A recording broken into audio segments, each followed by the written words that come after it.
Fala galera, sejam todos bem-vindos ao nosso curso de Algoritmos e Estrutura de Dados. Eu sou o professor Otávio e nessa aula nós vamos entender o que são algoritmos e o que é recursividade. Então, para a gente começar entendendo o que são algoritmos, vamos começar aí dando uma olhada nessas definições. A primeira delas diz que um algoritmo é um processo sistemático para a resolução de um problema. Nessa outra a gente tem um algoritmo, é uma sequência finita de ações executáveis que visam obter uma solução para um determinado tipo de problema. E essa outra aí diz que algoritmos são procedimentos precisos, não ambíguos, mecânicos, eficientes e corretos. Então, na prática, algoritmos são uma série de passos de etapa que são executados aí dentro de um processo. E a nossa vida está cheia deles. Um exemplo muito simples de um algoritmo é a receita para preparar o macarrão instantâneo. Então, o primeiro passo dessa receita é abra o pacote. Depois, retire o pacote de tempero e reserve. Depois, coloque 450 ml de água em uma panela. Aqueça a panela até a água ferver. Despeje o macarrão do pacote na água. Mexa e deixe cozinhar por 3 minutos. E, finalmente, despeje o conteúdo do pacote de tempero na panela. Então, a gente viu aí que a gente teve uma série de passos que tem que ser cumpridos para que a gente consiga, então, fazer aí o nosso macarrão instantâneo. Então, a nossa vida está cheia de algoritmos, todos os dias a gente executa processos. Aqui na disciplina, a gente vai tratar de algoritmos computacionais, que nada mais são do que passos que vão sendo executados pelo computador. Então, essa é a ideia de um algoritmo computacional. Então, nesse código que a gente está vendo aí, vocês podem perceber que a gente tem um código onde a gente declara duas variáveis para poder receberem números, depois a gente pede o primeiro número para o usuário, pede o segundo número e finalmente a gente exibe na tela a soma dos dois números. Então a gente nada mais fez do que pediu que o computador realizasse um passo a passo, ou seja, que ele executasse um algoritmo.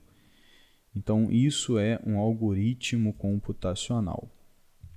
Bom, agora a gente precisa entender a ideia de recursividade. Recursividade ela é uma definição ou um processo onde a implementação depende completamente ou parte dela mesma. Ou seja, alguma coisa é definida em função dela mesma. Para a gente poder entender melhor esse conceito que é tão confuso, vamos dar uma olhada num dos primeiros usos que ele teve, que foi aí o que a gente chama de efeito Drost, que é nada mais do que o efeito recursivo. A gente observa que a gente tem essa caixinha de cacau e a moça segura uma caixinha onde essa caixinha é a própria caixinha que foi desenhada. Ou seja, a caixinha, o desenho da caixinha, usa a própria caixinha para ilustrar. Então, ou seja, essa caixinha precisou usar ela mesma para ser definida, para ser feita. Então, isso é o efeito recursivo. Você tem essa definição. E aí, na computação, a gente também tem a implementação recursiva. E aí a gente tem vários tipos de estrutura que podem ser recursivos. A gente pode ter definições recursivas, tipos recursivos, objetos recursivos, rotinas que são definidos em função delas mesmas. No nosso curso, a gente vai tratar da recursividade de definições e de tipos mais à frente. A gente vai ver definições recursivas, vamos ver tipos recursivos mais à frente no nosso curso, não vai ser nessa aula. Agora a gente vai tratar das recursividades das rotinas, das funções. Uma rotina recursiva, né, ela é uma rotina, ela é uma função ou um procedimento, onde no seu bloco de comandos existe uma chamada, ou seja, um comando que chama ela mesma, a própria função. Então, a gente tem uma chamada, a própria função, dentro do bloco de comando dela, ou seja, ela se chama. Então, isso caracteriza uma função recursiva. E vale lembrar que toda função recursiva, para que ela seja funcional, né, ela não caia num loop infinito, onde ela vai se chamando e indo infinitamente, a gente também precisa ter, além dessa chamada, uma condição de parada, uma condição que impeça em um determinado momento que a função seja chamada novamente. Um exemplo muito clássico de recursividade que é tratado em computação é a função fatorial. Se a gente se recorda bem, o fatorial ele é definido, né? N fatorial é definido como n vezes n menos 1, vezes n menos 2, vezes n menos 3, e assim por diante até chegar vezes 2, vezes 1. Então é o resultado desse produto, né? Dessa série de produtos que vai sendo feito. Então, por exemplo, se a gente tem 4 fatorial, 4 fatorial é 4 vezes 3 vezes 2 vezes 1, que vai dar 24 no final, por exemplo. Porém, essa é uma das formas da gente definir fatorial. Porém, existe uma outra forma. O fatorial ele pode ser definido, n fatorial é definido como n vezes n menos 1 fatorial. Então, por exemplo, se a gente tem 4 fatorial, a gente tem 4 vezes 3 fatorial. Mas o que é 3 fatorial? É 3 vezes 2 fatorial. Mas o que é 2 fatorial? É 2 vezes 1. E aí a gente tem essa série completa aí de operações que também vai nos dar 24. A gente repara que a segunda definição que a gente olhou de fatorial, a gente definiu o fatorial em função do próprio fatorial, ou seja, n fatorial ele foi definido como n vezes e uma outra função fatorial, que é n menos 1 fatorial. Então, isso é uma função recursiva, ou seja, para a gente definir fatorial, a gente usou fatorial. Então, isso é muito clássico. Computacionalmente, a gente tem aí, então, duas formas de implementar esse fatorial. Bom, então, em primeiro lugar, a gente vai ver a versão não recursiva do algoritmo do fatorial, usando um loop normal. Vou escrever, então, aqui uma função para fazer o cálculo do fatorial, trabalhando com números inteiros, porque o fatorial é naturalmente um número inteiro. Aqui nessa segunda linha eu estou criando um contador para o meu loop e um acumulador para acumular um produtório, que o fatorial é uma multiplicação, então ele é um produto, e 1 é um elemento neutro da multiplicação, e aí por isso o n é inicializado com ele. Agora eu vou criar o meu loop propriamente dito.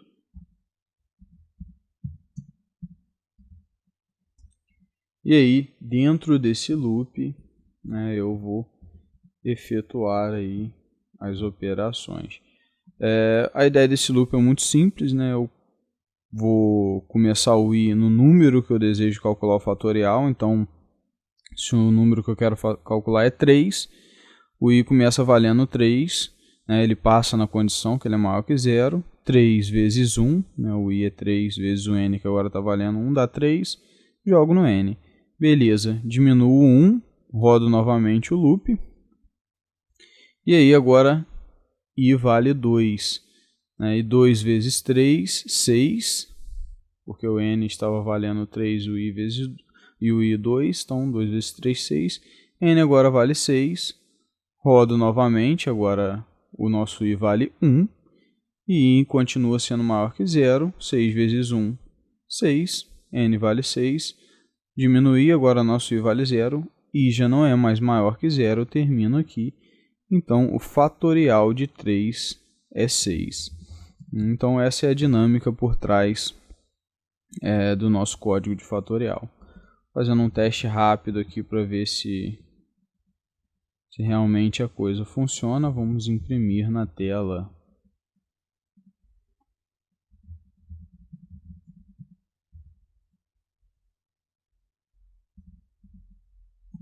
o fatorial de 3.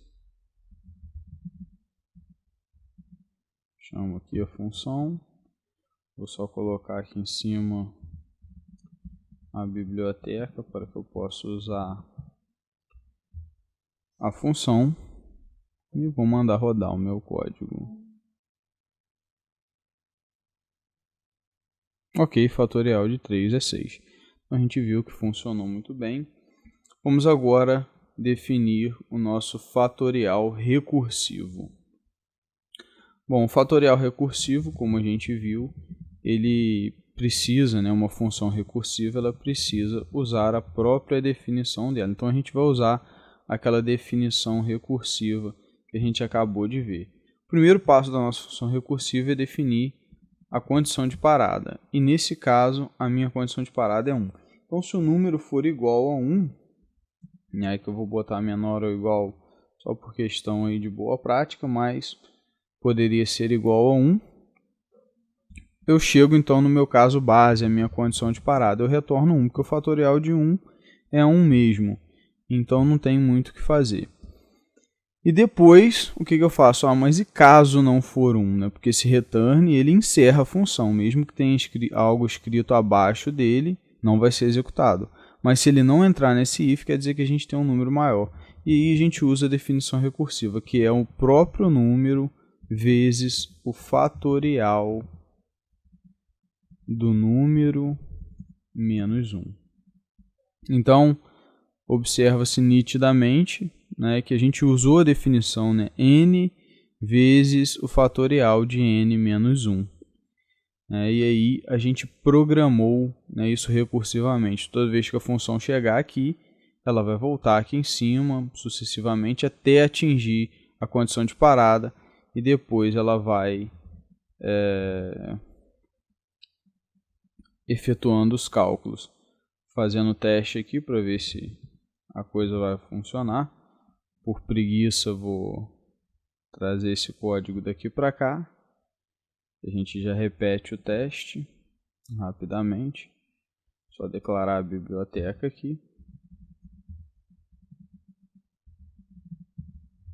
E vamos executar o código.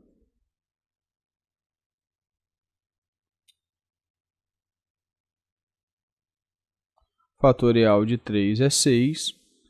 Então a gente viu que a definição recursiva de fato funciona. Lógico que isso pode parecer um pouco confuso, por isso que agora a gente vai acompanhar aqui um desenvolvimento aí na mão, passo a passo do funcionamento dessa função, para que vocês possam aí entender aí de maneira mais detalhada, o funcionamento dessa recursividade. Então vamos lá. Vamos então agora entender qual o funcionamento da função fatorial recursiva. A gente fez a programação até agora, a gente desenvolveu ela, e agora a gente vai entender de fato como que funciona a execução quando essa função é chamada no nosso programa. Então vamos, para poder ilustrar, chamar o fatorial de 5. Eu vou chamar aqui de fat, nossa função é fatorial, mas só por simplicidade vou chamar aqui fatorial de 5. Então essa função ela é chamada no nosso programa. A partir desse momento, então, o programa vai encaminhar aí o fluxo de execução para cá, para essa função, e vai checar a primeira linha. Então, o nosso número aqui, nesse caso, é 5. Nosso parâmetro real aqui é 5. E aí, 5 é menor ou igual a 1? Não, 5 é maior do que 1, então isso aqui não vai acontecer, ele não vai retornar 1 porque não vai entrar nesse if. E aí ele vem para a segunda linha, então retorne o número vezes o fatorial do número menos 1. Ou seja, 5 vezes 5 menos 1, 4, ou seja, vezes o fatorial de 4. Então, a gente tem aqui um número vezes, e aí é feita uma chamada recursiva né, para o fatorial de 4. Bom, beleza. Aí agora, né, a gente tem essa função aqui, que é o fatorial de 4, então a gente volta olhando aqui. Né, nosso parâmetro agora é 4 e verificamos. 4 é menor ou igual a 1? Não é. Então, eu não entro no if, passo para a linha de baixo. Então, retorno o número, nesse caso é 4, vezes, e aí chama novamente a função fatorial para 4 menos 1. Né? 4 menos 1 é 3, então chamamos fatorial de 3. E voltamos novamente aqui. 3. 3 é menor ou igual a 1? Não é, é maior.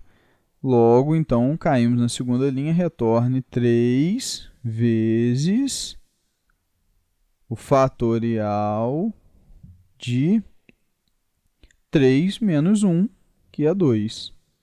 Beleza, executamos novamente. 2. Agora, 2 é menor ou igual a 1? Não é. Ele é maior, então caímos novamente aqui na linha return número, que é o 2, né? Nosso número agora é o 2, vezes o fatorial de 2 menos 1, que é 1. E chamamos, então, novamente a função, então a gente vai executar ela. E agora é 1. 1 é menor ou igual a 1? É, ele é igual. Então, a gente cai aqui, return 1, e aí acaba a função. Essa linha de baixo não vai ser mais executada. Então, return 1. Então, aqui a gente pega e retorna 1. Beleza, como agora não existem mais chamadas à função, nada mais que a gente tem que executar, a gente vai voltar executando essas operações que ficaram pendentes. Então, a gente sobe, né, na nossa árvore de recursão e vamos agora executar as operações pendentes. Era 2 vezes o fatorial de 1. Como o fatorial de 1 é 1, então a gente tem essa operação. 2 vezes 1, 2. Beleza, executamos essa operação. Essa parte aqui está feita, a gente sobe novamente na árvore de execução. Beleza, agora 3 vezes 2. 3 vezes 2, 6. Então, executamos aí a operação. Ok. Aí, subimos novamente aqui na nossa árvore de recursão e agora vamos executar aí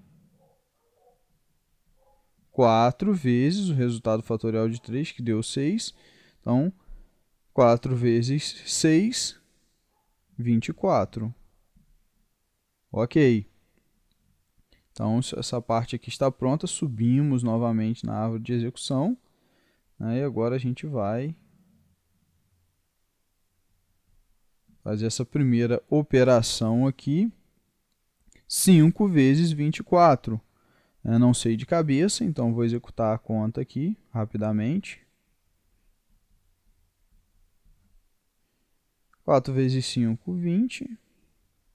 2 vezes 5, 10. Com 2, 12, 120. Então, o resultado dessa operação é 120. Como não existe mais nada aqui para cima, né, essa era a função base aqui, então o resultado final da nossa chamada recursiva é 120.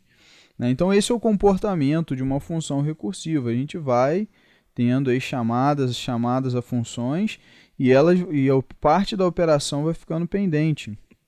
Alguns casos não, que a gente tem só a chamada da função pura. Mas quando a gente tem alguma operação, né, parte vai ficando pendente até que a gente chegue no caso base. Né? Então, aqui era o caso base, né, ou condição de parada.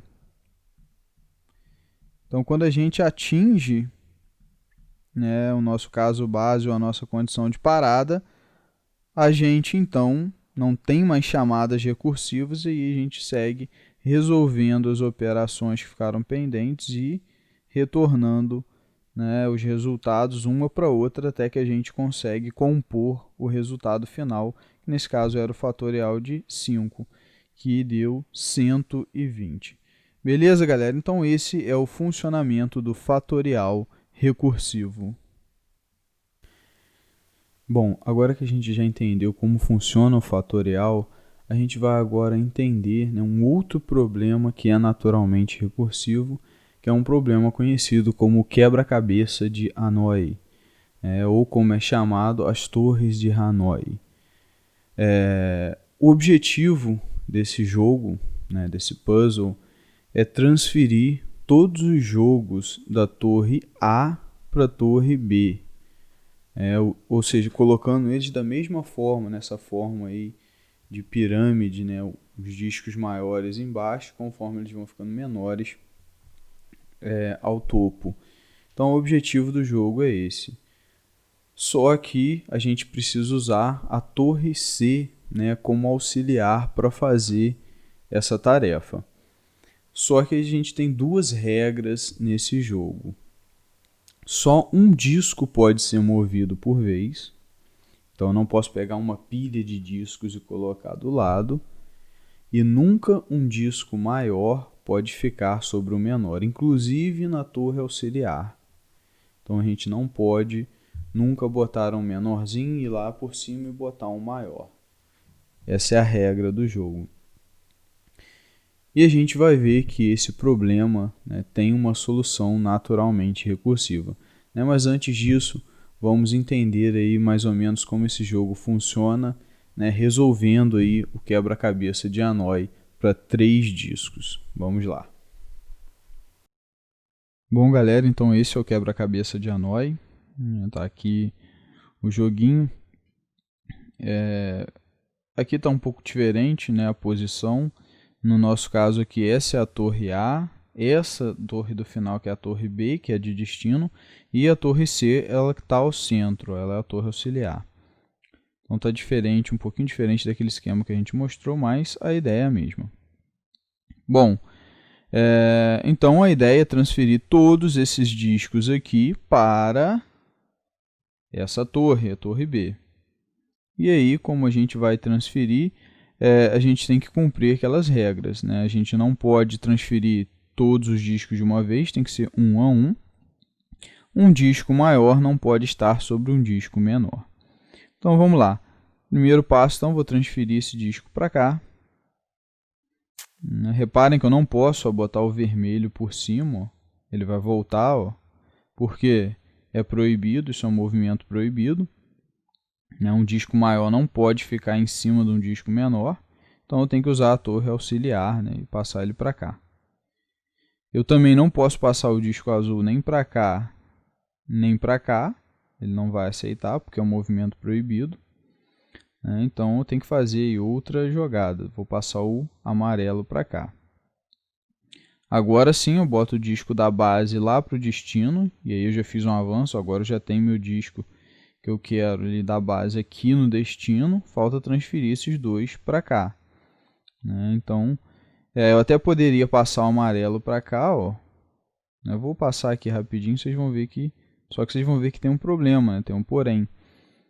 Agora, como que eu passo o vermelho para fechar meu jogo? Eu não posso, porque um disco maior não pode estar sobre um disco menor. Então, vou jogar o amarelo para cá, eu vou usar a torre de origem, torre A como auxiliar. E agora, então, eu passo o vermelho para cá e fecho o jogo.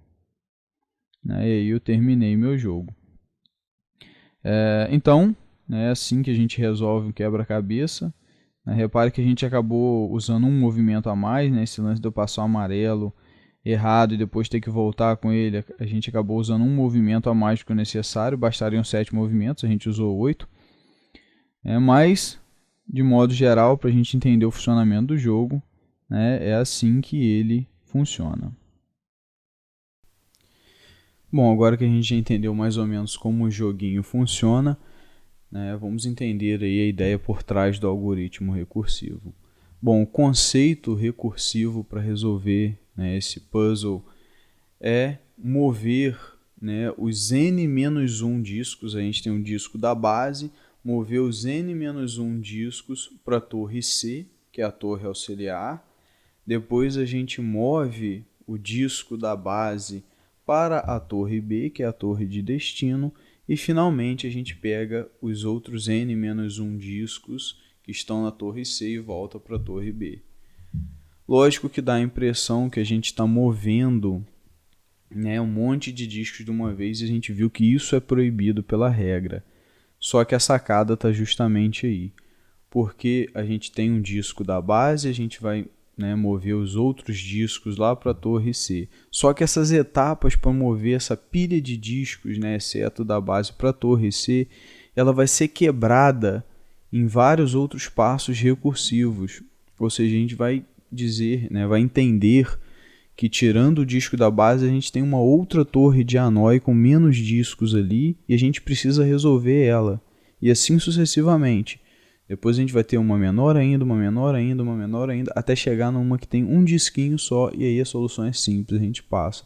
Então a gente vai quebrar esses passos recursivamente para que a gente consiga ir movendo um disco por vez e faça esses passos.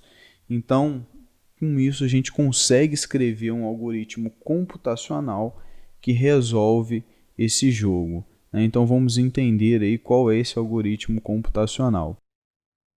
Bom, então vamos dar uma olhada aí na implementação, né, do algoritmo das torres de Hanoi. A ideia desse algoritmo, desse programinha que a gente vai escrever agora, é mostrar para a gente quais são os passos que a gente deve fazer, né, tirar de que torre para qual torre, para que a gente consiga resolver o quebra-cabeça. Então, como é só para mostrar na tela, a gente vai criar um procedimento. Primeira informação que a gente vai receber é o número de discos que tem esse quebra-cabeça.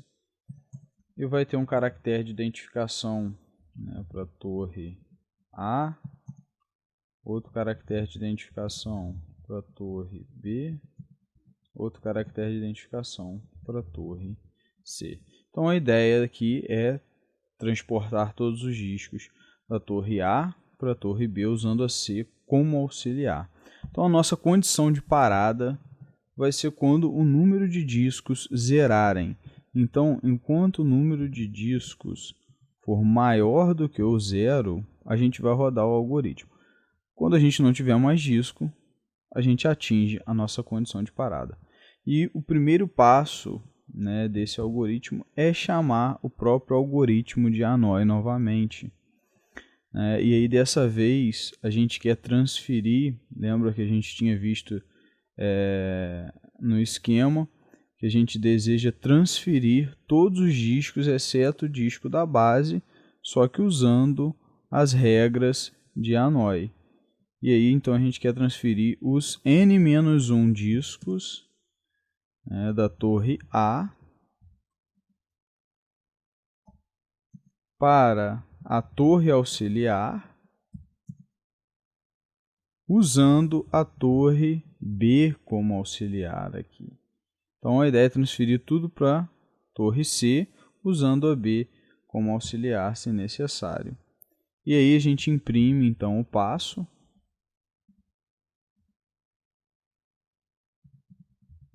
Que tem que ser feito.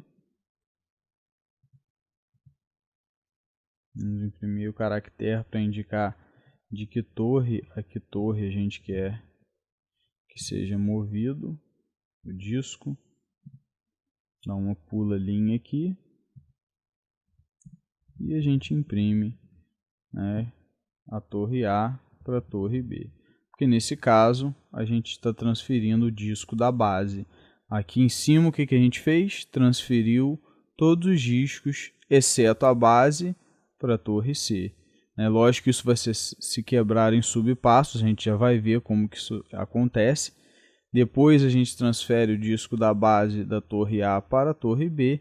E finalmente, usando o próprio algoritmo de Hanoi, a gente transfere os n-1 discos da torre C, que é a torre auxiliar, lembra que a gente tinha transferido todos eles para a torre C, para a torre B, que é a torre final, né? Ela é a torre de destino, só que usando o quebra-cabeça de Hanoi, usando a torre A como auxiliar se necessário.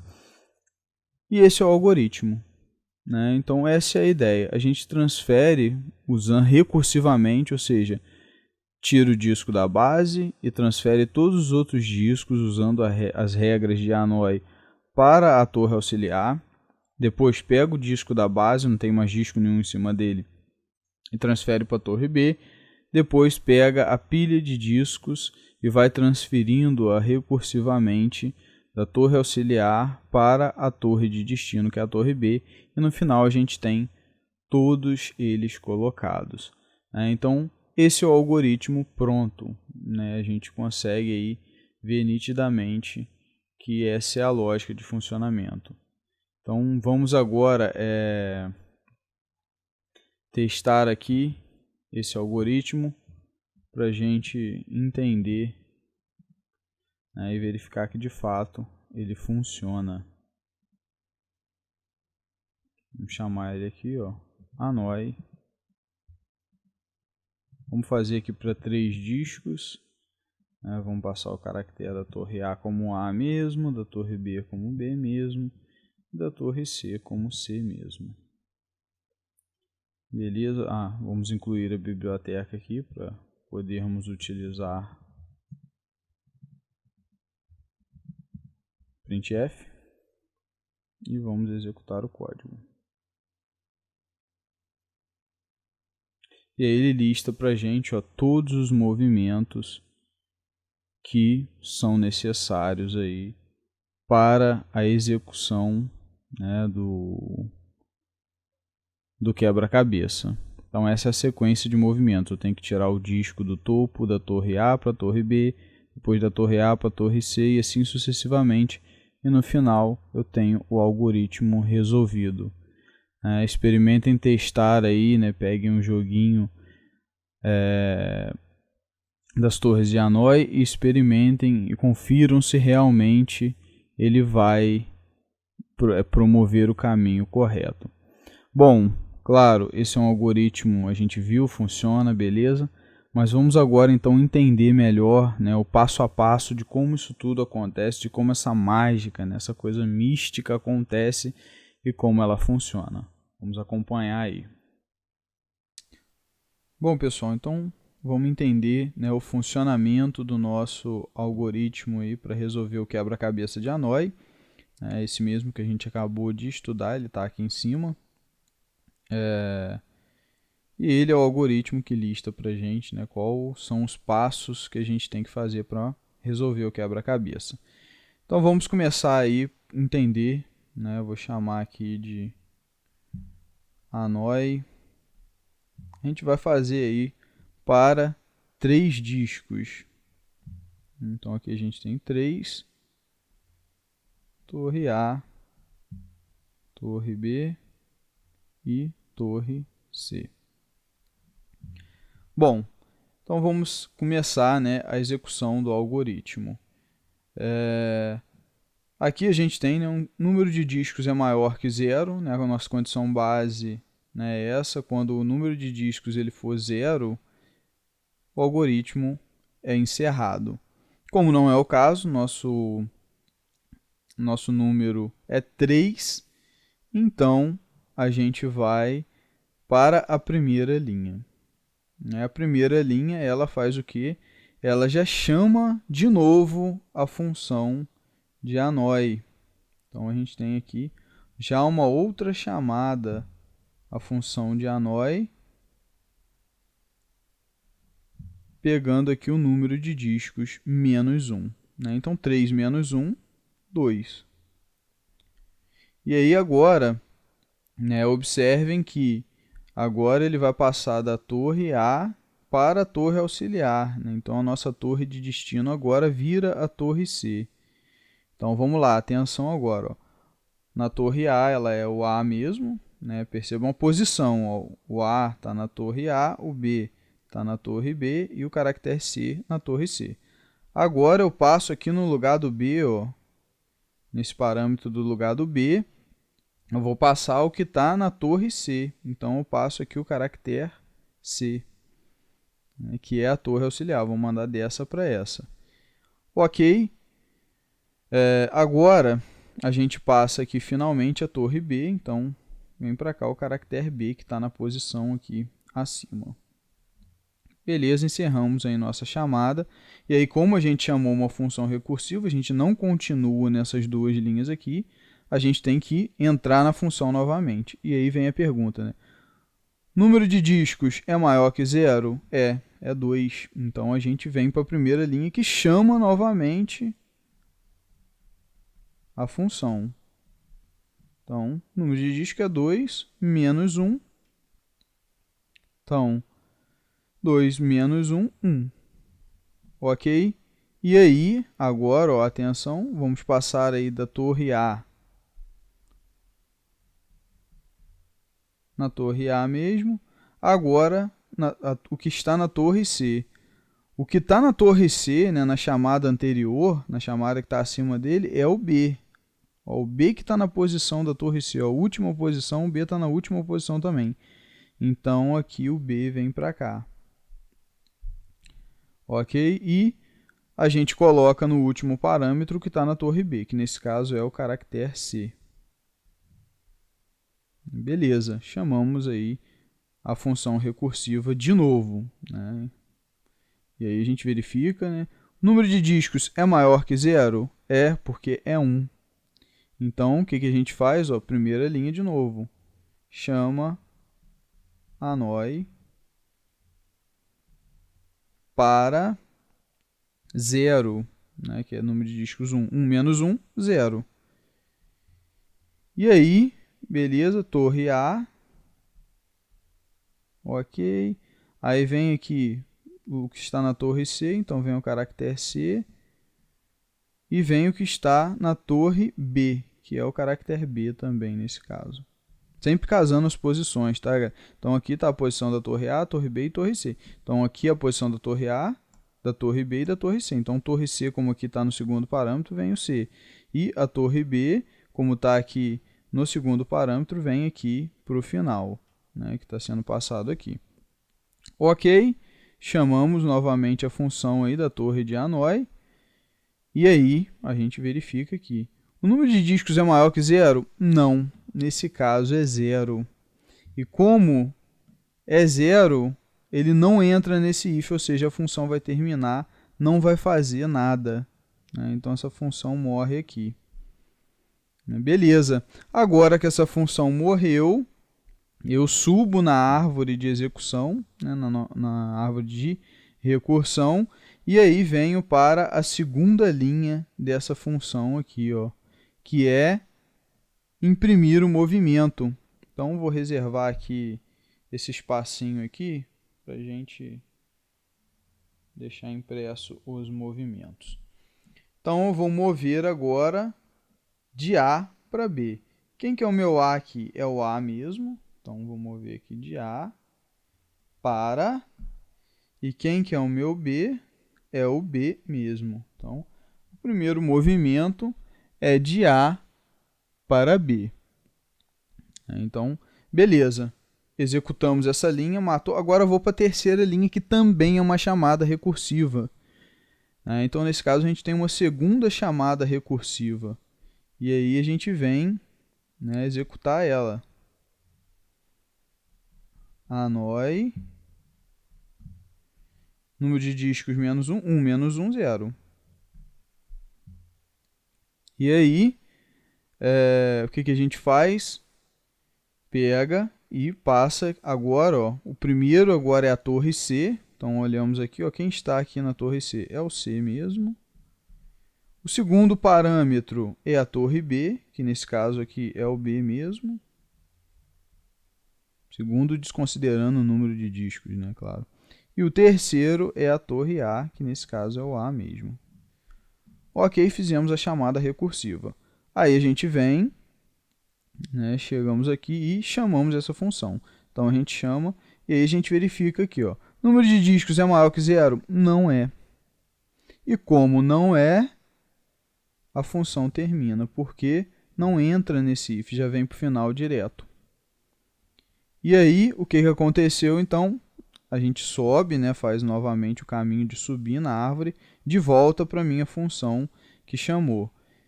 E aí, a gente acabou de executar agora a última linha dessa aqui. Ó. A gente executou a primeira, que chamou isso aqui recursivamente, executou o que imprimiu e executou essa aqui que morreu também. Então, ela terminou agora, ó, terminou no if, terminou, não tem mais nada, então ela morre também. Não tem mais nenhum código para ela executar. Uma vez que ela morre, a gente sobe na árvore de execução aí para 2. E aí, beleza. Então, a 2 agora, ó, ela terminou essa primeira chamada, que ela chamou aqui. Agora vem para a segunda linha dessa chamada aqui, que é imprimir o movimento. Então, aqui a gente vai imprimir o movimento, ó, da torre A para a torre B. Nesse caso, torre A está o A mesmo. Então, vamos botar aqui A.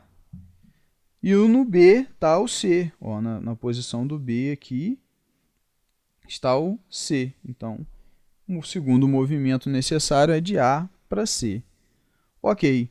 Uma vez que a gente fez isso, a gente vai para a terceira linha, que é uma outra chamada recursiva. Então, a gente vem aqui e chama a próxima chamada aí, a própria função. E aí, né, passando aqui o número de discos menos 1. Então, 2 menos 1 é 1. Ok.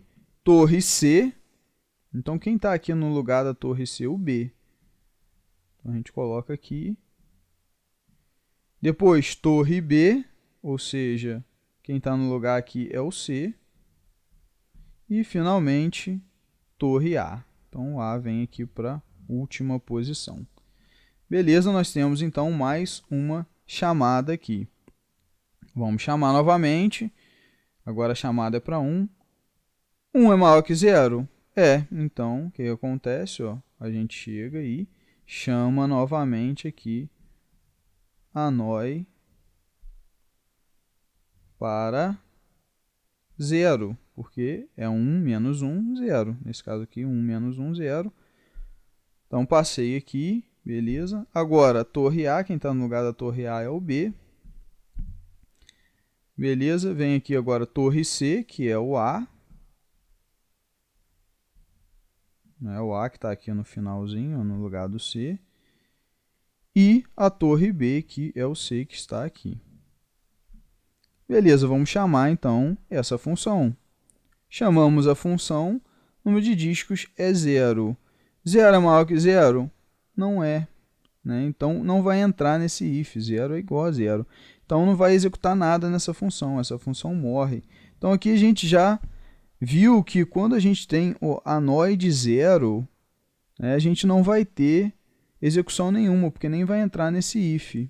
Então, aquela chamada, ela morre ali. E aí, uma vez que ela morreu, ela volta na árvore de execução, nesse caso, para essa função aqui. E aí, a gente voltou, beleza. Aí, essa linha foi executada. Agora, a gente executa a segunda, que é imprimir o movimento. Então, vou imprimir aqui o movimento da torre A. Quem está no lugar da torre A é o B. Então, agora, o movimento é B. Né? Então, aqui, quem está no lugar da torre A é o B. E quem está no lugar da torre B é o C. Então, de A para B, na verdade, é de B para C. Beleza, efetuamos o movimento.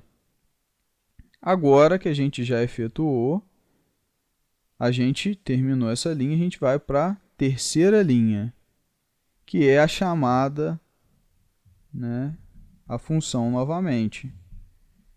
E aí é a chamada de 1 menos 1, 0. Então, como é a chamada para 0, a gente já sabe que essa função vai morrer, então nem vou ficar considerando esses parâmetros aqui, porque a gente sabe que 0 não vai acontecer nada, esse cara vai morrer. Né? Então, por isso, eu nem estou considerando esse parâmetro aqui. Então, como essa função morre, eu volto aqui, ela vai bater nesse if, 0 é igual a 0, não vai executar nada, voltei aqui na árvore. E aí, uma vez que eu voltei, eu vou, né, verificar, ó, executei essa linha agora. Tem mais alguma linha aqui para ser executada? Não tem. Né? Terminei, então, essa função aqui. Beleza? Então, essa função ela foi terminada. né? Então ela morre. Como não tem mais nada, eu executei essa última aqui, que é o 0. Não tinha mais nada, ok, acabou. E aí eu volto lá na função que chamou ela. Cheguei nela, beleza. O que acontece? Eu acabei de executar agora a última linha. Então também não há mais nada nessa função a ser executada. Então o que acontece? Ela também morre. E aí então eu volto na árvore de execução. Uma vez que eu voltei na árvore de execução, quer dizer que para essa chamada aqui de anói 3, essa primeira linha foi executada. Executei essa primeira linha que se desdobrou nisso tudo aqui. Agora eu vou executar a segunda, que é o movimento da torre A para a torre B. Ou seja, quem é o A aqui? É o A mesmo para B, que nesse caso é o B que está aqui no segundo também. Então sempre considerem as posições, tá, galera? Nunca se deixem levar só pelos caracteres. É a posição que aquele caractere está. Então na posição do A está o A mesmo e na posição do B está ele também. Então executamos a segunda linha, agora a gente vai para a terceira linha. Então a gente tem agora uma nova chamada, vou fazer aqui, a Hanoi.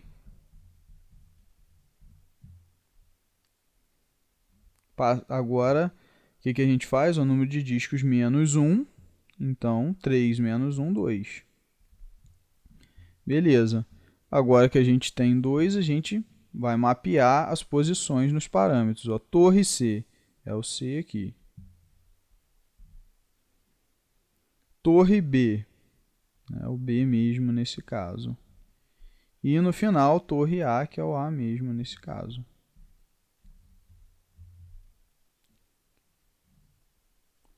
Ok, então como a gente fez a chamada, vamos novamente aqui e chegamos, né, nessa operação. 2 é maior que 0? É. Então, como 2 é maior que 0, eu entro aqui no if e vou chamar anói de 2 menos 1 de 1. Então, vou chamar anói de 1 aqui.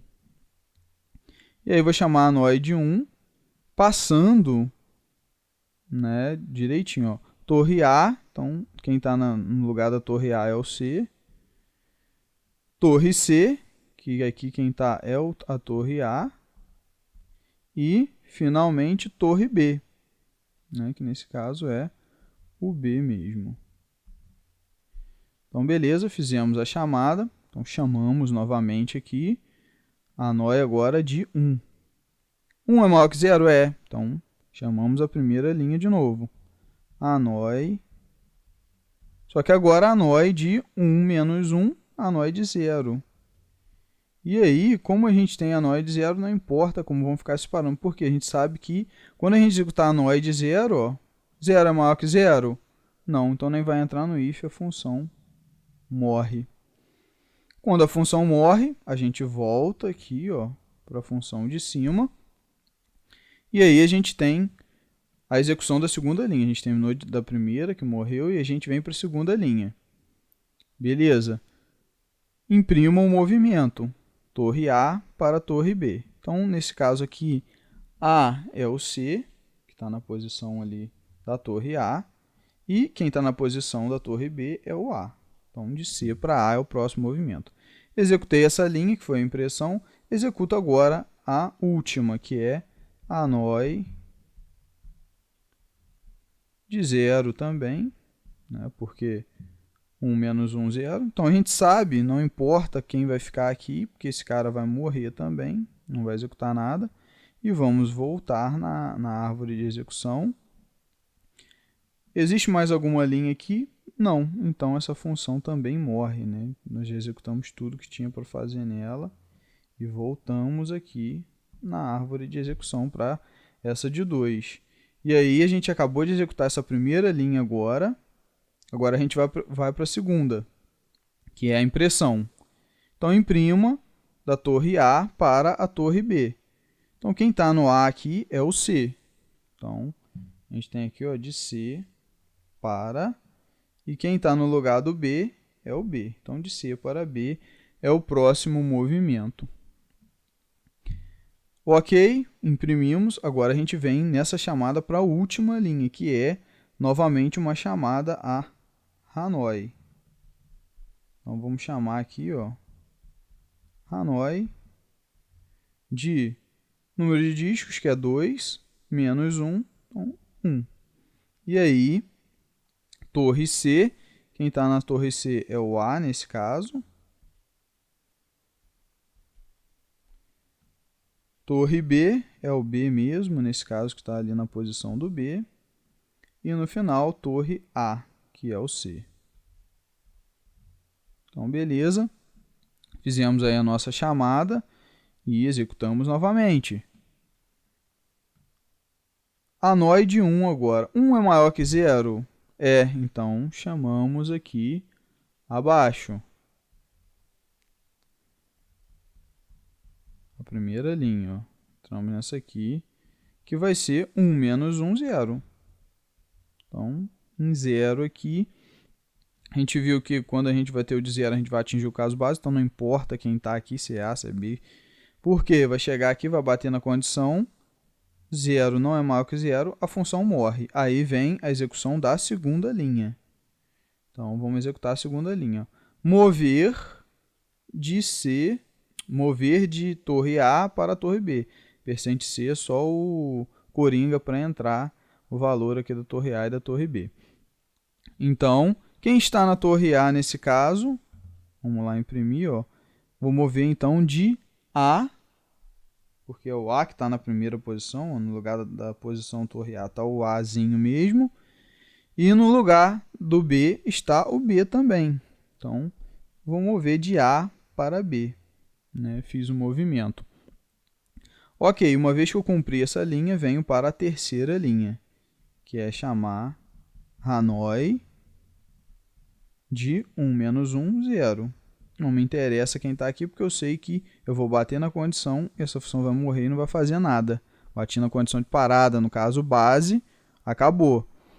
Nesse caso a gente não faz nada. E aí, uma vez que eu matei essa última linha, eu volto aqui para a função que chamou, né? E aí a gente verifica que a gente já executou, acabou de executar a última linha, não há mais nada, ó. Estamos vendo aqui para baixo que não há mais nada, então essa função morre, a gente terminou o código dela, e aí a gente pega e volta para quem chamou, sobe na árvore de execução, que foi essa aqui. E aí a gente olha e vê também que nesse caso a gente acabou de executar a última linha também, ó. Porque a gente executou a primeira, ó, nessa seçãozinha aqui, beleza, voltamos, imprimimos e depois executou a terceira linha no final. E agora, então, a gente terminou a execução da última linha. Como não há mais código, então terminei essa aqui também. E aí o que eu faço? Ó, volto na árvore de execução. Beleza? Cheguei aqui no 3 e a gente vê que agora a gente também já terminou a última linha dessa primeira chamada. Então, não há mais linha nenhuma. A gente executou a primeira parte dela aqui, ó, depois imprimiu, depois veio para cá, executou a segunda parte, e agora a gente voltou. Como não há mais nada aqui para ser impresso, né, não tem mais nada para ser executado, função nenhuma para ser chamada, ela também encerrou. Né? A gente veio aqui, terminou, a chave indica o fim e finalizamos. Como não há função nenhuma que chamou ela foi a primeira, né? Então terminamos o nosso algoritmo. Então, o caminho para resolver o quebra-cabeça é esse. Eu vou mover o disco do topo de A para B, depois o disco do topo de A para C, depois o disco do topo de B para C, depois o disco do topo de A para B, depois o disco do topo de C para A, depois o disco do topo de C para B e, enfim, o disco de A para B. E aí a gente completa o nosso quebra-cabeça. Reparem que ficou igualzinho ao programa que a gente acabou de executar, ou seja, o computador executou igualzinho. Então, se vocês testarem ali no joguinho, vocês vão ver que se você fizer esse passo a passo aqui, você vai chegar certinho aí no quebra-cabeça resolvido. Beleza, galera? Então reparem que quando a gente tem mais chamadas recursivas, nesse caso a gente tem 2 chamadas recursivas, a coisa já começa a ficar maior, né? Começa a ter uma complexidade maior. Então, quanto mais chamadas recursivas, mais vai crescer essa árvore e vai naturalmente ficar mais complexo. Ok? Então, esse é o funcionamento aí do algoritmo das torres de Hanoi. Vamos ver agora, então, galera, se esse resultado aí, se esse passo a passo que a gente achou tanto no código quanto quando a gente executou o programa aí na mão, no papel, funcionam realmente, eles realmente resolvem o quebra-cabeça. Então vamos fazer um teste agora. Estou deixando aí na tela, né, qual o passo a passo que a gente chegou aí na execução da nossa função recursiva. Aí vamos aí executar um a um e ver se a gente vai no final ter o quebra-cabeça resolvido. Então vamos lá, o primeiro passo, né, lembrando só que essa aqui é a torre A, essa aqui é a torre B e essa aqui é a torre C. Então, vamos lá. O primeiro passo é A para B. Então, aqui da torre A para B. Beleza, o próximo passo é A para C. Então, A para C. Tiramos da torre A, botamos na torre C. Depois de B para C. Então, aqui vamos tirar da torre B e jogar na torre C. Depois de A para B. Então, vamos tirar da torre A e passar para B. De C para A.